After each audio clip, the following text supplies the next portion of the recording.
Hey guys, I'm Mitchell Macy, and I'm going to show you my electrical project for 4-H this year. My project this year is a home security system. Now, the reason I went with this as my project this year is because the old one in my grandparents' house stopped working. They had old hardware in there, and it still worked. The brains of their old system stopped working, so I'm replacing it with a super smart Raspberry Pi. Before I got too far along in the project, I went ahead and checked to make sure that their existing hardware, such as their door sensors, window sensors, motion sensors, were all working. And hey, they all worked. So that's a big plus. I realized that they were all based on a very, very simple circuit of either being normally closed or normally open. With that testing, I realized that all of the window sensors and door sensors were all normally closed, while the motion sensors were all normally open, which paved the pathway for me to set this up pretty easy. What we have here is a Raspberry Pi 5 with a GPIO breakout board attached to the top inside of a 3D printed case. Now, the Raspberry Pi is basically a mini computer, and it can process a bunch of data really quickly, which is why it's perfect for this project, because it needed to be able to understand what was being sent to it by the sensors. So the way it communicates with all the sensors and motion sensors is by these pins over here. So you have pins on the Raspberry Pi. You have GPI ports, which are basically just like ports that it can read data from. And then you have ground. So each one of these sensors is connected to both ground and a GP port. And if that connection is made, then it knows it's closed. If it's no connection, it knows it's open. So at the top, this is our breakout board. It's a very simple 3-output RPI breakout board. So the way it works is basically it takes the existing pins that are on the Pi and pushes them out, and then gives us a big board to work with. So I'll explain what these do, what the basic things that we're using do. So we have ground, which basically is just obviously ground. Then we have another port, which is GPI. GPI ports are basically digital ports that the Pi can read from.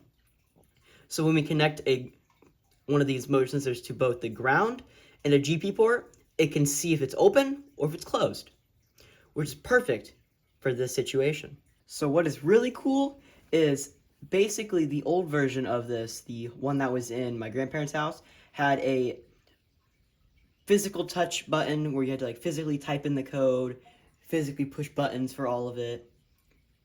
I basically modernized it. Let me just show you. We power on this little tablet. We go up, enter our super secure password.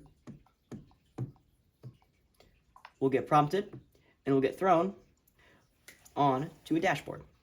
This dashboard has control over the different zones, has control over what the current mode is, and if the system's armed, and of course, advanced settings.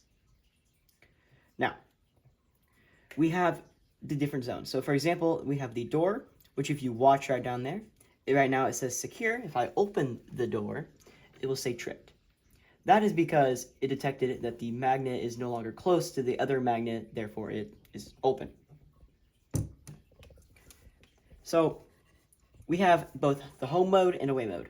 Home mode is when you're inside the house and you just want to make sure nobody's breaking in to steal your chocolates, because personally I like chocolate.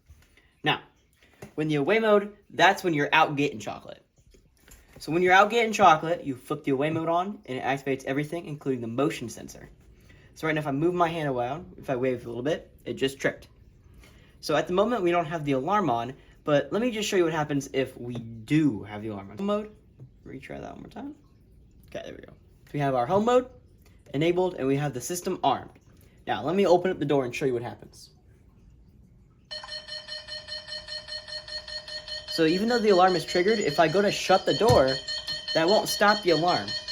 You have to go onto the panel, tap disarm and silence, and then once everything's clear, you click arm again.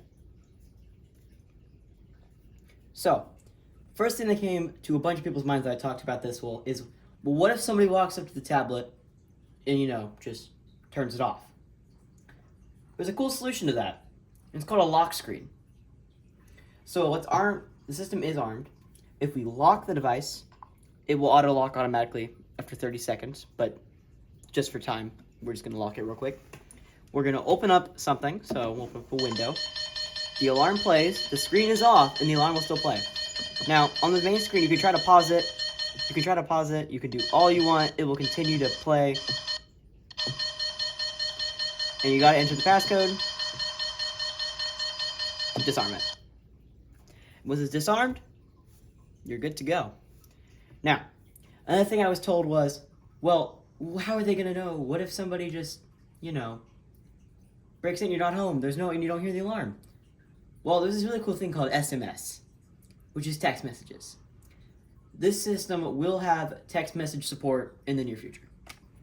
We also have a bunch of just options on here. We can say you have somebody over, somebody's gonna be coming in.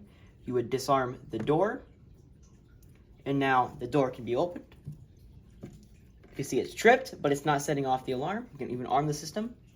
Shows that it's tripped. The second we open up the window that's still armed, it trips it.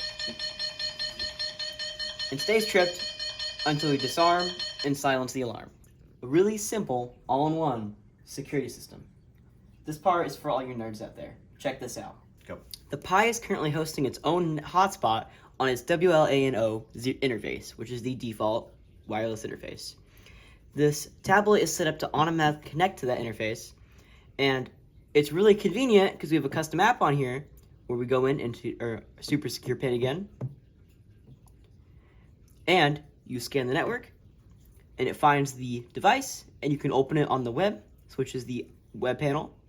And if the web panel is not on, you tap Run SSH command. You tap that big button, and it turns on the server for you. So that way, all you gotta do is plug it in once, go onto the tablet, tap Run, in about 10 seconds, everything will be up and running. Thanks for watching. If you have any questions, feel free to ask. I will probably be answering the comments if I, get down to doing that down there below, under the video. You know where to go. There's also a big button under there that says subscribe. If you click that button, you'll get to see some really cool content. Like, some better than others. Just saying. Yeah. Thanks for watching.